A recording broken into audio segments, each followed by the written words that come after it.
பரிசுத்த அலங்காரத்துடனே உம்மை தொழுகிறோம் இயேசுவே.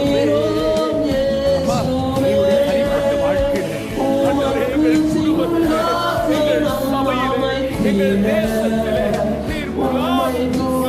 நீர் எங்கே ஒரு மனமும் எங்கே பரிசுத்தமும் இருக்கிறதோ அங்கே